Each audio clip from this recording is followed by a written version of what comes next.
Hello friend, I am Dr. B.N. Misra and I have an experience of 30 years teaching in the technical education, and I am with Krishna Technical Pathshala.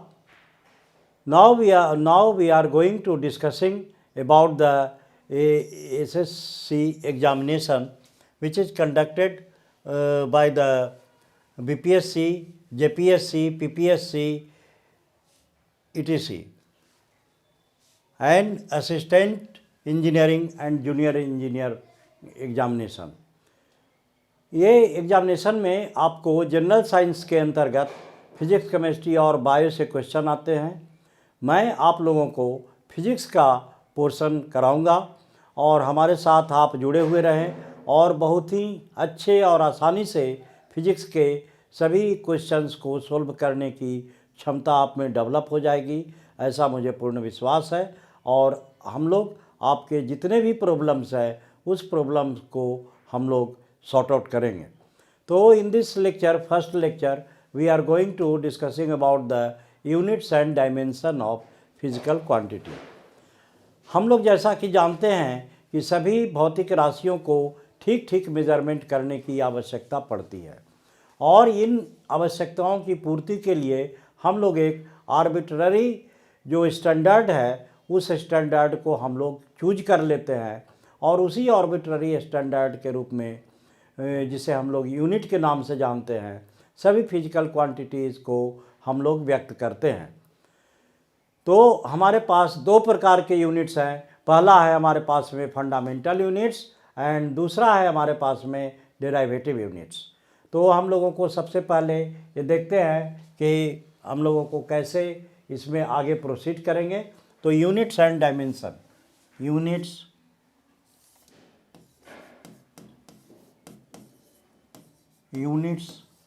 And dimension.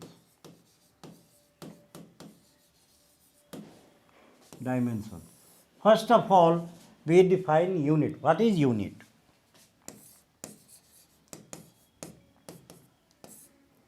Unit is arbitrary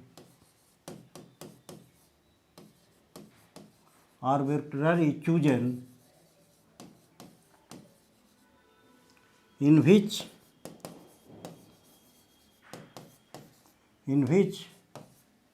we can express the physical quantity.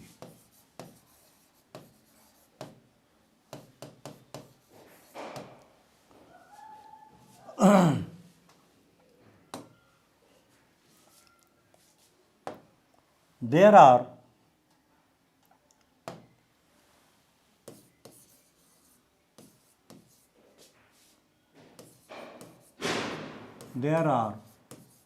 two types of units.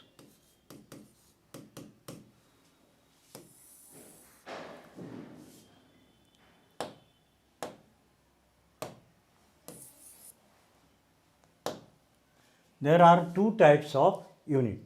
First one is fundamental units. First one is fundamental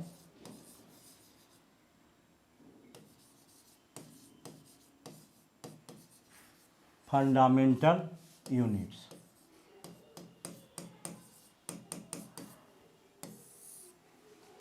Fundamental units are those units which is free from all the units. The fundamental units,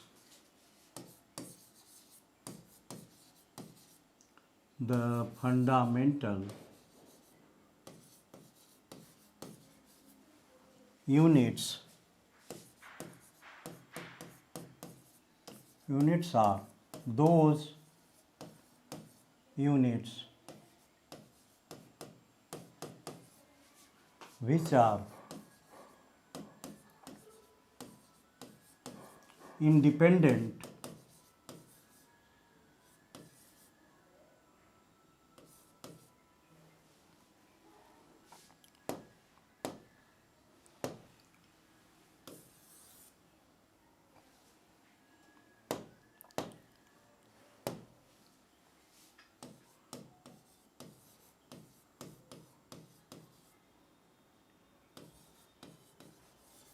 dependent to each other. The fundamental units are those units which are independent to each other. ये एक दूसरे से स्वतंत्र होते हैं, ये किसी के ऊपर निर्भर नहीं होते, इसे हम लोग फंडामेंटल यूनिट्स के नाम से जानते हैं. There are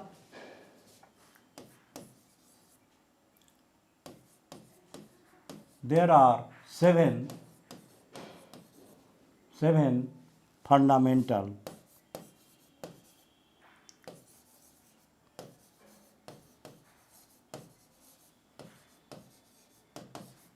units and two subsidiary units. Two subsidiary units. It means 7 गो हमारे पास में 7 फंडामेंटल यूनिट्स का मतलब ये हुआ कि 7 गो हमारे पास में फिजिकल क्वांटिटी को मेजरमेंट करने के लिए 7 गो फंडामेंटल यूनिट्स है और 2 हमारे पास सब्सिडरी यूनिट्स है. इन यूनिट्स के बारे में हम लोग देखेंगे कि वो कौन कौन होते हैं. तो पहला हम लोग ये देखते हैं एक प्लॉटिंग करके कि फर्स्ट में हम लोग देखते हैं सीरियल नंबर एक मैं दे रहा हूँ.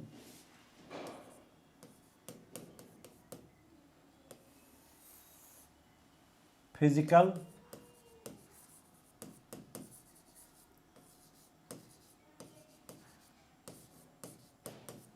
Quantity and second one is units. तो हम लोग इसको देखेंगे कि कौन कौन हमारे पास में फिजिकल क्वांटिटीज़ हैं और इसके हमारे यूनिट्स क्या हैं. तो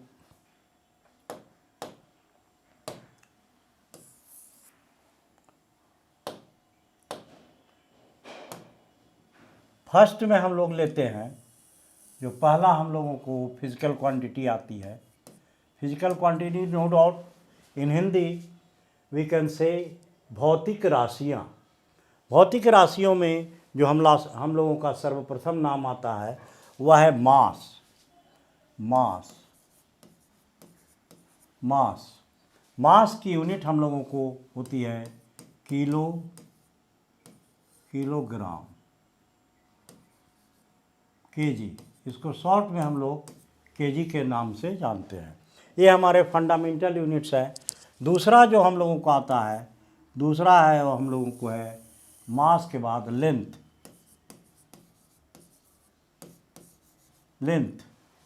नो डाउट हम लोग जानते हैं कि लेंथ को मेजरमेंट के लिए हमारे पास जो यूनिट है वो है मीटर. लेंथ को मेज़र करने के लिए हम लोगों को है मीटर, जिसको शॉर्ट में हम लोग एम से सूचित करते हैं. एंड तीसरा जो ये फिजिकल क्वांटिटी है, no doubt these are the fundamental physical quantity. ये हमारी जो भौतिक राशियां हैं मास, लेंथ और time. TIME time. Mass, length और टाइम.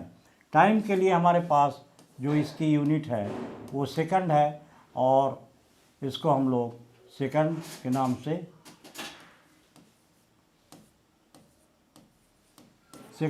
से हम लोग शॉर्ट में लिखते हैं सेकंड. टाइम की जो फंडामेंटल इकाई है, समय की जो मापने की इकाई है वो हम लोग सेकंड है, सब लोग जानते हैं, प्रतिदिन हम लोग यूज़ करते हैं. तीसरी जो हमारे पास में है, चौथा जो है वह है हम लोगों को चौथा है thermodynamic temperature. Thermodynamic temperature.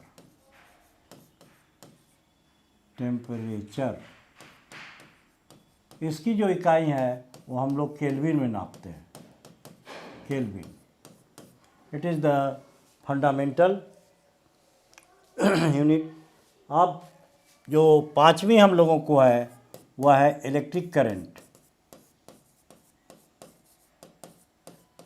Electric current, इसको हम लोगों को एम्पियर, इसको शॉर्ट फॉर्म में हम लोग ए से लिखते हैं।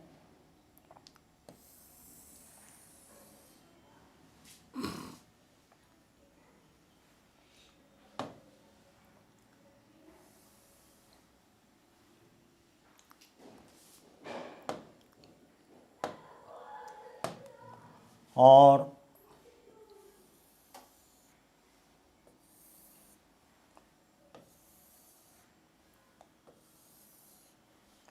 जो छठा है वह है हम लोगों को ल्यूमिनस इंटेंसिटी,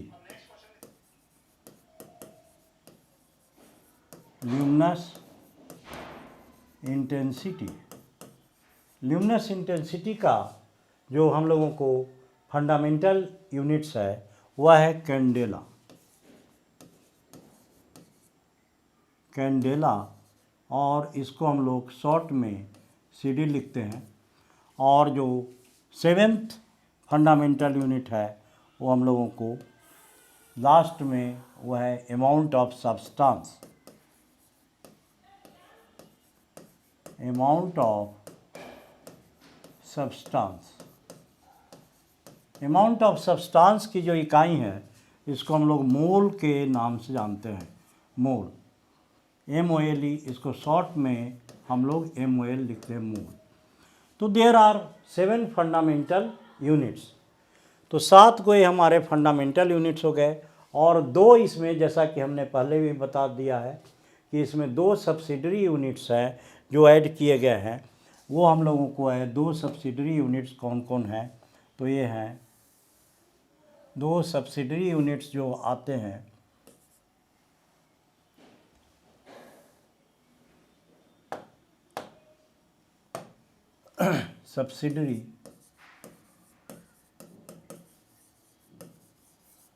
सब्सिडरी यूनिट्स, ये 2 हमारे हैं।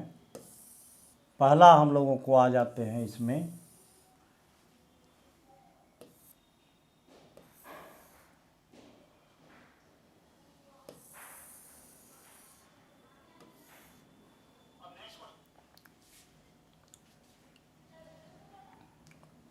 पहला हम लोगों को है, यहाँ पे हम लोग लिख देते हैं पहले सीरियल नंबर,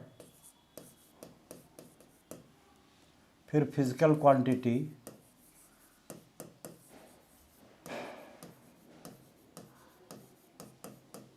फिजिकल क्वांटिटी, और उसके बाद हम लोग लिखते हैं यूनिट्स, यूनिट्स। तो इसमें हम लोगों के सब्सिडरी यूनिट्स केवल हमारे पास में 2 हैं। पहला जो हम लोगों को है वह है प्लेन एंगल। फर्स्ट यूनिट्स जो है हम लोगों को physical quantity, plane angle, plane angle. तो प्लेन एंगल को हम लोग जो मेज़र करते हैं वो रेडियन में मेज़र करते हैं, रेडियन में मेज़र करते हैं। और दूसरा जो हम लोगों को फंडामेंटल फिजिकल क्वांटिटीज़ है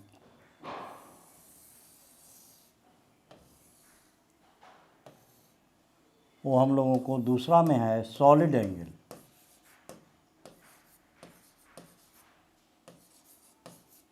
और इस सॉलिड एंगल को हम लोग स्टेरेडियन में मेज़र करते हैं।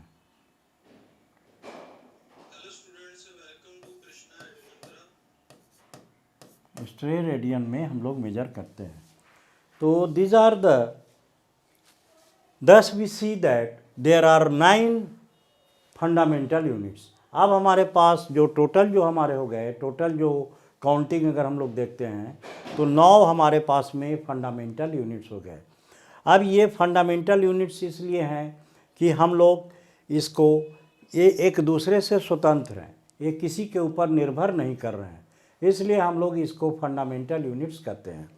अब उसके बाद जो दूसरे पॉइंट्स हमारे पास आते हैं, वो दूसरे पॉइंट्स हमारे पास हैं वह है डेराइवेटिव यूनिट्स। दूसरा जो हम लोगों को है वह है, दूसरा जो है वह है derivative derivative units.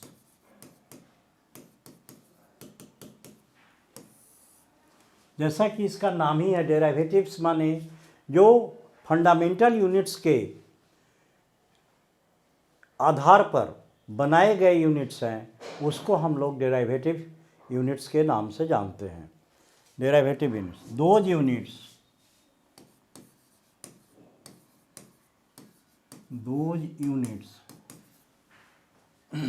which are dependent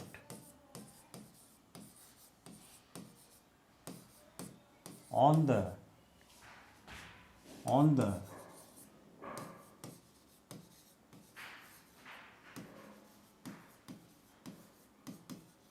fundamental units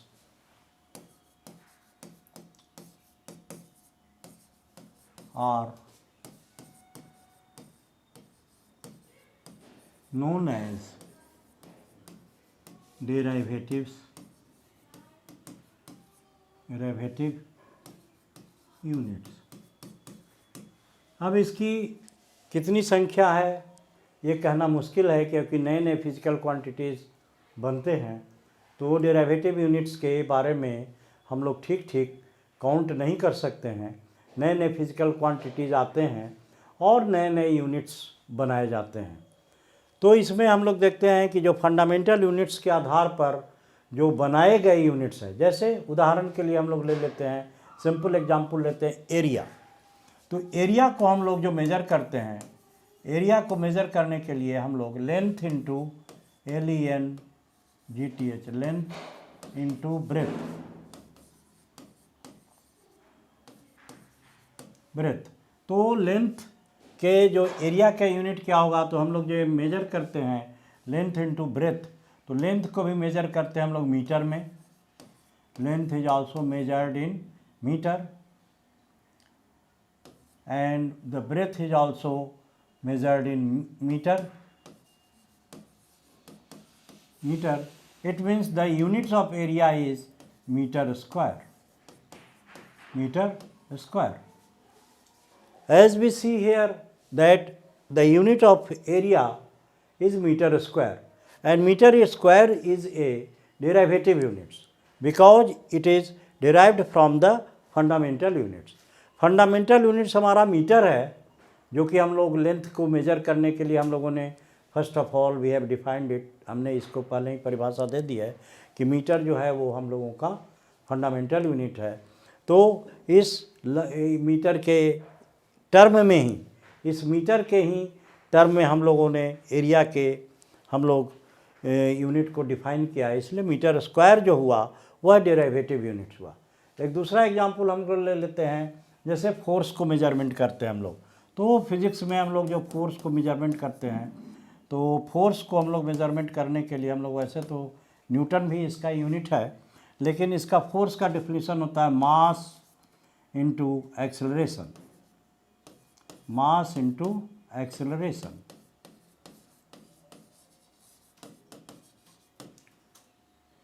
तो मास की यूनिट हम लोग हो जाती है KG metre per second square, KG metre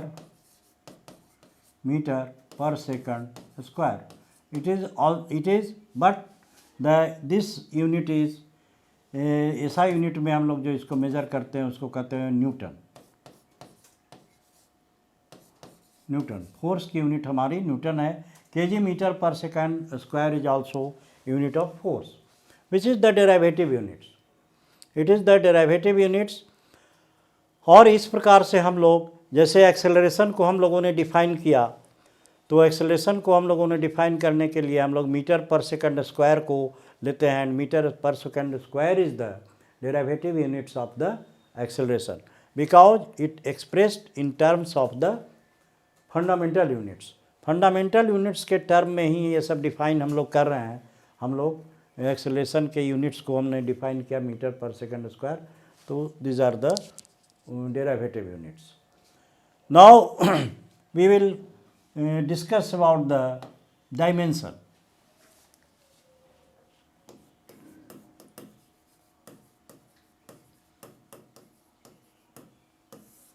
dimension. What is dimension? The power of the fundamental units is known as dimension. Simply define it with the power of the, as for example, if we have the length, if we consider length, first of all the power of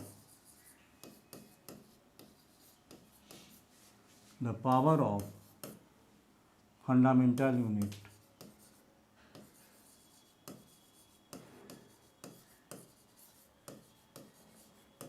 unit is known as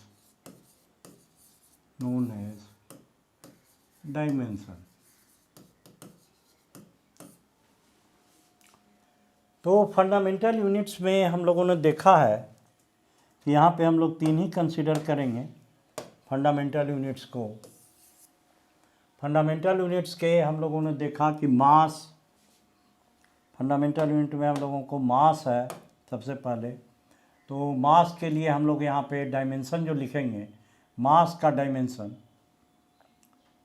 physical quantity,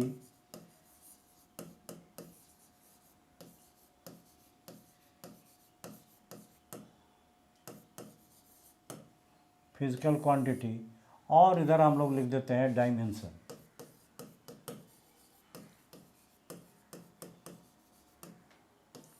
तो dimension में मास के लिए हम लोग जो dimension में लिखेंगे, इसको हम लोग कैपिटल M लिखेंगे और इसको हम लोग ऐसे बिग ब्रैकेट में बंद कर देंगे।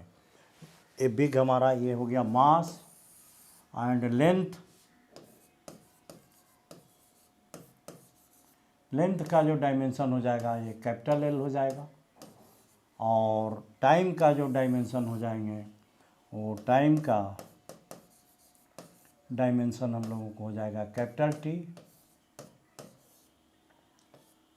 इसी तरह से हम लोगों को एम्पियर, जो करंट के हमारे जो यूनिट हैं एम्पियर, तो एम्पियर को हम लोग डायमेंशन कैपिटल A के रूप में लिखेंगे। These are the dimension, but we consider only the mass, length and time in the dimensional case. So first of all we see what is the dimension of the area.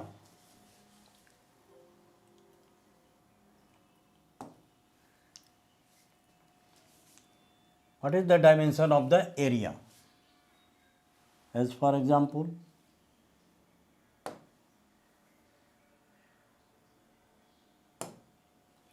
what is the dimension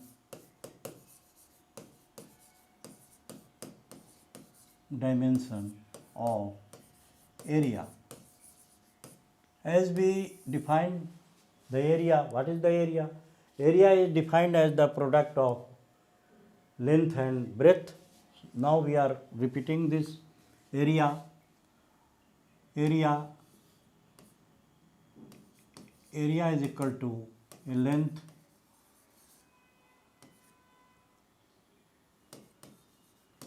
into breadth, and length is also measured in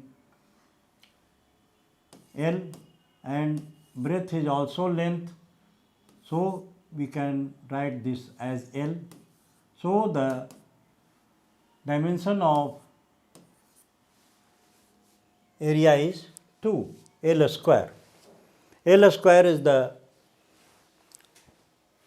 dimension of area.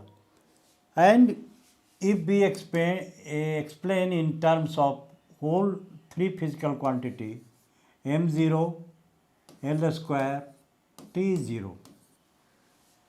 As we know that, हम लोग ये जानते हैं कि किसी भी physical quantity के ऊपर जो पावर जो होता है अगर 0 है, इसका माने है कि उसका वैल्यू हम लोगों का 1 है। तो 1 को मल्टीप्लाई हम लोग करेंगे किसी भी फिजिकल क्वांटिटी से तो वही रह जाता है। तो इस परिस्थिति में हम लोगों को डायमेंशन जो हम लोगों को हो जाएगा L स्क्वायर ही रहेंगे। तो L स्क्वायर हम लोगों को डायमेंशन ऑफ एरिया हो गया। इसी तरह से अगर हम लोग चाहते हैं कि डायमेंशन ऑफ हम लोग वॉल्यूम को लिखें, तो वॉल्यूम हम लोगों को क्या हो जाएगा, dimension of dimension of volume. तो वॉल्यूम के लिए हम लोग डायमेंशन ऑफ वॉल्यूम में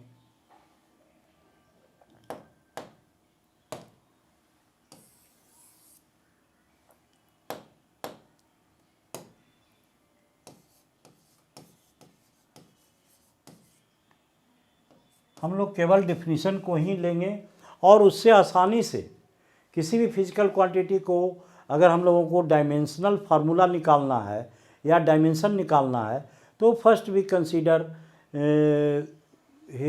the definition of the physical quantity. हम लोग उसके परिभाषा को पकड़ेंगे और परिभाषा के आधार पर ही हम लोग उसके डायमेंशन को लिख सकते हैं। जैसे वॉल्यूम का डायमेंशन क्या होगा, तो वॉल्यूम में हम लोग जानते हैं कि होता है length into breath into height, and length is measured in meter. Its dimension is L. Breadth is also measured is a length, so its dimension is also L. And height is also measured in height is also length. It's measured in meter, so its dimension is L. Then we can see that the L cube is the dimension of the volume. L cube is the dimension of the volume। और इसको हम लोग इस तरह से हम लोग big bracket के रूप में इसको ऐसे लिख देंगे। अगर और इसको एक्सप्लेन करना चाहें तो हम लोग लिख सकते हैं m0 L cube t is equal to 0। आप ये भी लिख सकते हैं m0 L cube t0। It means the volume is a 3 dimensional quantity and the area is a 2 dimensional quantity. 3 dimensional picture जो हमारे पास, जैसे हम लोग क्यूब ड्रा करते हैं तो क्यूब जो हुआ वो क्यूबिक पिक्चर जो हुआ वॉल्यूम में 3 डायमेंशनल पिक्चर है। जैसे यहाँ पे हम लोग एक क्यूब को ड्रा कर देते हैं तो आपको समझने में आसानी हो जाएगी कि ये क्यूब जो हुआ वो 3 डायमेंशनल पिक्चर है। क्यूब को हम लोग आसानी से हम लोग एक ब्लैक बोर्ड पर ड्रा कर सकते हैं, लेकिन अगर हम चाहें कि और भी फिजिकल क्वांटिटी है, क्यूब जो हुआ वो 3 डायमेंशनल पिक्चर है, इसको हम लोग ब्लैक बोर्ड पर इजीली दिखा दिए, है ना। एरिया को तो हम लोग दिखाते ही हैं, एरिया चूँकि 2 डायमेंशनल फिगर है इसलिए लेंथ इंटू ब्रेथ हम लोग इसको हम लोग दिखा दिया। और वॉल्यूम को भी आसानी से हम लोग एक क्यूबिक फॉर्म को लेते हैं तो 3 डायमेंशनल पिक्चर को हम लोग किसी भी 2 डायमेंशनल पिक्चर पे ड्रा कर सकते हैं वॉल्यूम तक। लेकिन इसके बाद का जो होगा, जैसे अगर हम चाहें कि हम लोग क्रिकेट के बॉल को चाहें कि हम लोग इस 2 डायमेंशनल फिगर में व्यक्त कर सके तो हम लोग उसको नहीं दिखा सकते हैं। तो this are all about the dimensional quantity, okay. इस प्रकार से हम लोगों ने डायमेंशन ऑफ वॉल्यूम को निकाल दिया है। अब हम लोग देखते हैं what will be the dimension of the velocity.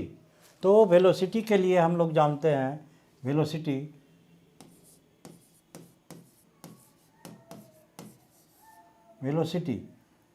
के लिए हम लोग जानते हैं कि परिभाषा जो हम लोगों को डायमेंशन निकालने पर, जो डायमेंशन निकालने के लिए हमेशा हम लोगों के दिमाग में रखना है कि हम लोग डिफिनीशन को पहले चेक करेंगे। डिफिनीशन हम लोग यहाँ पे दे देते हैं, तो इसकी डिफिनीशन आती है rate of change of displacement.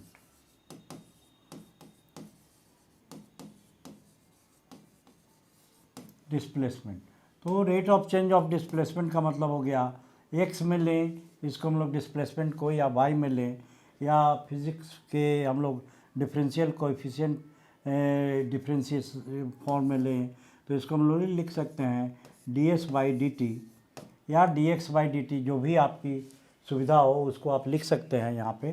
तो ds को हम लोग करते हैं मीटर में, इसको हम लोग लेंथ इसकी हम लोगों को हो गया l डायमेंशन और t का हो गया टाइम। तो इसका डायमेंशन हम लोगों को हो जाएगा LT-1 because it is in the denominator. अब यह डिनोमिनेटर में है तो LT-1 हम लोगों को हो गया डायमेंशन ऑफ द वेलोसिटी। इसको नो डाउट हम लोग इस तरह से ऐसे दिखा देंगे। और अगर फाइनली हम लोग दिखाना चाहते हैं तो इसमें मास m0 L T - 1, अगर 3 पॉइंट्स को हम लोग दिखाएंगे तो इस तरह से आ जाएंगे। तीसरा हम लोगों को जो हम लोग ये आता है, ये हम लोगों को थर्ड पॉइंट्स हो गए। फोर्थ पॉइंट्स में हम लोग आते हैं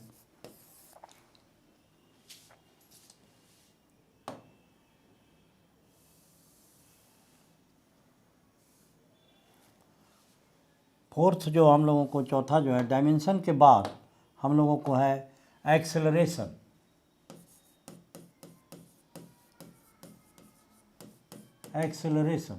एक्सेलरेशन के परिभाषा हम लोग इसके भी डिफिनीशन को देखेंगे तो rate of change of velocity, Hindi में हम लोग इसको कह सकते हैं कि वेग परिवर्तन के दर को हम लोग त्वरण कहते हैं, rate of change of velocity. तो रेट जैसे ही आ गया तो हम लोग इसका मतलब है कि टाइम से हम लोग डिवाइड करेंगे तो velocity divided by time, velocity divided by time, ये हम लोगों को एक्सेलरेशन की परिभाषा है। और एक्सेलरेशन के डिफिनीशन को ही हम लोग डायमेंशन लिखने के लिए हम लोग यूज़ कर रहे हैं। तो वेलोसिटी का हम लोग अभी लिखे हुए हैं LT - 1, तो वेलोसिटी का हो गया LT - 1 डिवाइडेड बाई, फिर से इसको टाइम अगर हम लोग कर देते हैं तो ये हम लोगों को आता है LT - 2। This is the dimension of velocity, acceleration. तो इसको हम लोग ऐसे लिख सकते हैं is equal to m0 L T - 2। This is the dimension of acceleration. Acceleration का डायमेंशन हम लोगों को ये आ गया। अब इसी तरह से हम लोग अगर लिखना चाहते हैं फिफ्थ में dimension of force is equal to, हम लोग लिखे हुए हैं फोर्स को मास इंटू एक्सेलरेशन। तो मास यहाँ पे हम लोगों को मास इंटू एक्सेलरेशन कर रहे हैं, एक्सेलरेशन। तो इसको हम लोगों को यहाँ पे m आ जाएगा, क्योंकि इसमें मास है इसलिए हम लोगों को ये आ जाएंगे मास LT - 2। This is the dimension of the force, this is the dimension of the force. Now we define work. What will be the dimension of work?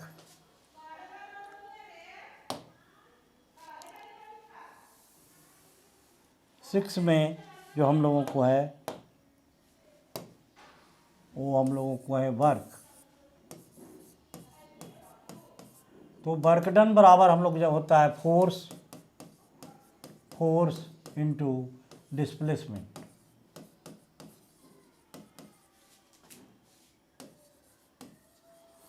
Force का हम लोगों को जो है वो हम लोग डायमेंशन देख रहे हैं MLT - 2, और डिस्प्लेसमेंट से हम लोग मल्टीप्लाई कर रहे हैं तो L, तो हम लोगों को हो जाएगा ML² T - 2। This is the dimension of the work, no doubt. This is the dimension of the work. And now we are going to define the power. What will be the dimension of power? 7 will be the power. Rate of doing work is known as power.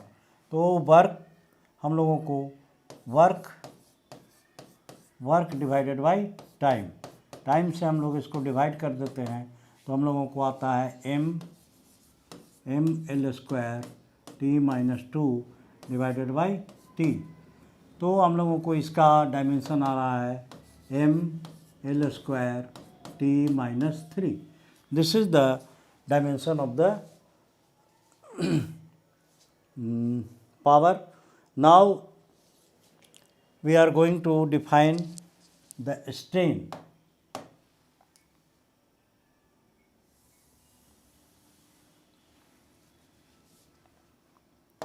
What will be the dimension of 8 point पे हम लोग जाते हैं, वह है strain.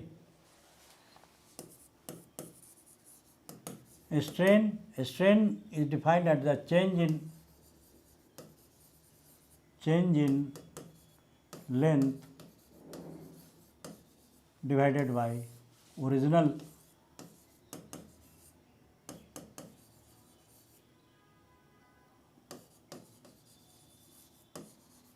length. As we have seen here, because it is the ratio of two same physical quantity. Physical quantity हमारा same है, change in length is also expressed as delta L, and the original length is, it is also length and it is also length, so it is dimensionless quantity because it is the ratio of two similar physical quantity. दो physical quantity जो एक ही प्रकार के हैं उसका ratio है, तो इसका रेशियो अगर हम लोग इसका लेते हैं लेंथ मीटर, इसका भी मीटर हो जाएगा, तो इसकी यूनिट भी नहीं होगी, और जब यूनिट नहीं होगी तो इसके डायमेंशन भी नहीं होंगे। तो m0 इसको हम लोग लिख सकते हैं m0, h0 and t0। It is unitless and dimensionless quantity. It is unitless and dimensionless quantity. Ninth में हम लोग देखते हैं, नाइन्थ जो हम लोगों को है स्ट्रेस एंड प्रेशर। दूसरा जो हम लोगों को आता है वह हम लोगों को आता है स्ट्रेस एंड प्रेशर। तो स्ट्रेस का जो हम लोगों को है स्ट्रेस, सेवेंथ में होता है स्ट्रेस। स्ट्रेस को हम लोग डिफाइन करते हैं फोर्स पर यूनिट एरिया, है ना। स्ट्रेस को डिफाइन हम लोग करते हैं force per unit area is known as stress.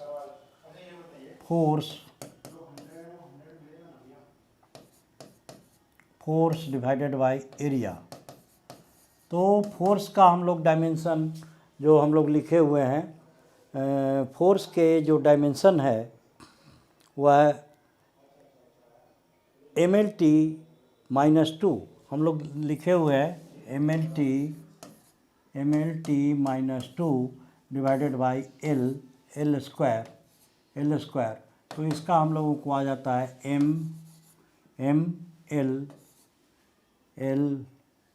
L-1 T-2, because this one is cancel out, ये हम लोगों को 1 पावर आ जाएंगे। तो L-1 T-2 ml T-2 and pressure has the same definition 9-10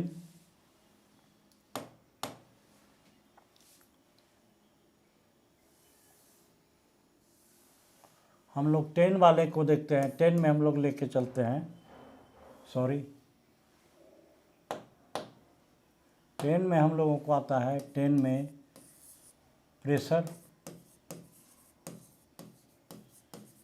pressure is also defined as force per unit area. Pressure की भी परिभाषा हम लोगों को वही है, फोर्स पर यूनिट एरिया, तो divided by force divided by area. It is also defined as the, and it has also same dimension L-1 and T-2. This pressure has also the same dimension. Now the dimension of density. What will be the dimension of density?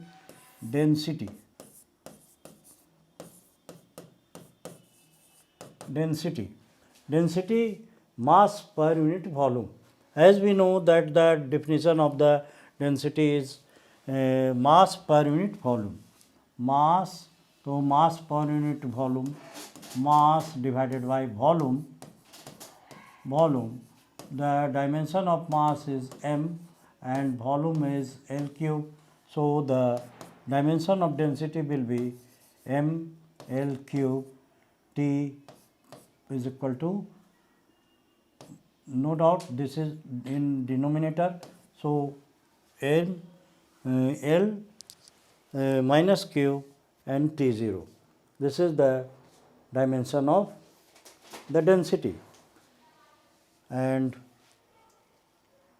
okay, now we will discuss about the some dimension in next lecture also.